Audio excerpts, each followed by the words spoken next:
कांता बहन की दो बहुएं थीं, बड़ी कल्पना और छोटी प्रिया। कल्पना का जैसा नाम वैसा ही काम।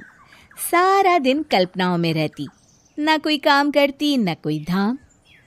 अरे कल्पना बहू, जरा अच्छी सी चटनी पीस दे, आज कुछ मजेदार खाने का मन है। पेट में जलन हो जाएगी माँ जी बुढ़ापे में, और वैसे भी मेरा काम करने का वक्त शाम का है, अब प्रिया को ही बोल दो। इतना कहकर कल्पना वहां से चली जाती है। कांता कल्पना के ऐसे रवैये से काफी परेशान रहती हैं। मैं बना देती हूँ माँ चटनी, ऐसा बोलकर प्रिया माँ को चटनी बनाकर प्लेट में खाने को देती है कि तभी वहां कल्पना आ जाती है। अरे वाह चटनी, जरा चक्कर तो देखूं, बड़े दिन हो गए। अरे नहीं बहू, तू तो रहने ही दे चटनी खाना, पेट में जलन हो जाएगी।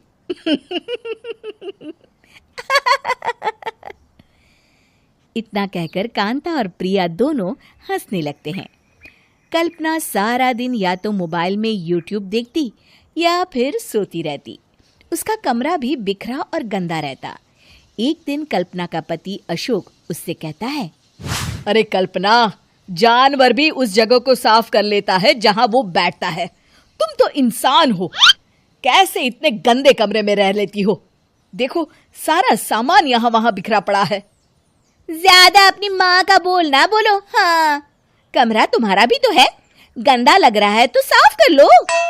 पता नहीं तुम्हारे साथ मैं कैसे जिंदगी बिताऊंगा। इतना कहकर अशोक वहां से चला जाता है। कल्पना बस खाना खाने कमरे से बाहर आती और फिर से कमरे में चली जाती। इससे कांता बहन काफी परेशान रहती। एक दिन प्रिया कांता से कहती है, माँ, मैं सारा दिन काम करके थक जाती हूँ, आप कल्पना दीदी से कहिए ना कि सुबह और शाम का काम बांट ले। मैं तो अब सिर्फ एक वक्त का ही काम करूँगी। हाँ। अरे तू वो भी ना करना, एक बहू तो काम चोर थी ही, दूसरी भी आ गई काम ना करने के बहाने लेकर। तभी वहां प्रिया का पति रमेश आ जाता है।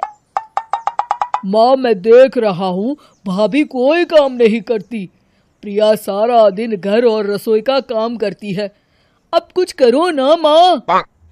कांता मन में कुछ सोचती है और कल्पना के पास जाती है। कल्पना फोन पर मेकअप करना देख रही होती है। कल्पना, तुम सारा दिन बस मोबाइल देखती हो, घर का कोई काम भी कर लिया करो। प्रिया सारा दिन काम करके थक जाती है, आज से मैंने फैसला किया है, एक वक्त का काम तुम करोगी, सुबह का खाना तुम बनाओगी और रात का प्रिया। आप लोगों ने काम को हव्वा बना रखा है। अरे पता नहीं थोड़ा सा ज्यादा काम करने में आप लोग घबरा क्यों जाते हैं। और हाँ, बहुत ज्यादा प्रिया की तारीफ मत करिए मेरे सामने, बड़ी बहू तो मैं ही रहूंगी। मैं कुछ नहीं जानती, कल सुबह मुझे वक्त से खाना चाहिए, रसोई में आ जाना, वरना कल से तुझे खाना नहीं मिलेगा। अगली सुबह कल्पना रसोई में नहीं आती है। वो देर से सोकर उठती है और बाहर आकर कहती है, अरे भूख लगी है, आज खाने में क्या है? इतनी देर हो गई, आज किसी ने मुझे उठाया भी नहीं, पता नहीं कहाँ है सब। कल्पना को घर में कोई नहीं दिखता। वो रसोई की तरफ जाती है जहां बड़ा सा ताला लगा होता है।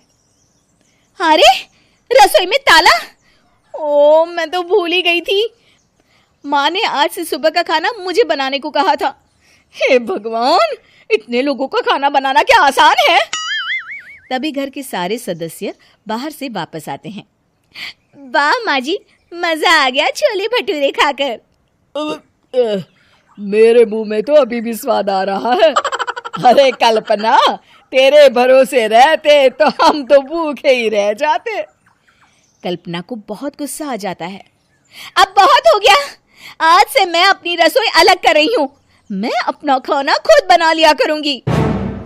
कल्पना अपनी रसोई अलग कर लेती है, पर आए दिन उसका देर से उठना और काम न करने की आदत से वो भूखी ही रह जाती थी।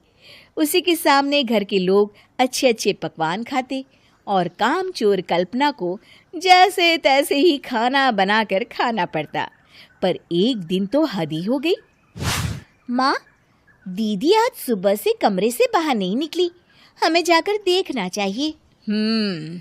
सो रही होगी कामचोर कहीं की, पर तुम कहती हो तो चलो देख लेते हैं उसे। कल्पना कमरे में पेट पकड़कर बैठी होती है। हाय मेरा दर्द, पेट दर्द के मारे मर रही हूं मैं।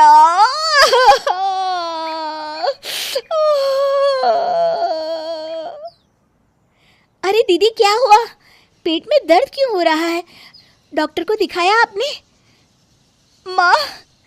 कल्पना खड़ी होती है और माँ जी के पास आती है।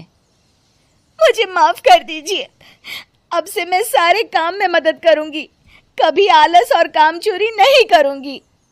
हाँ वो तो ठीक है, लेकिन अचानक क्या हो गया जो तू काम करने को तैयार हो गई? कामचोर कल्पना।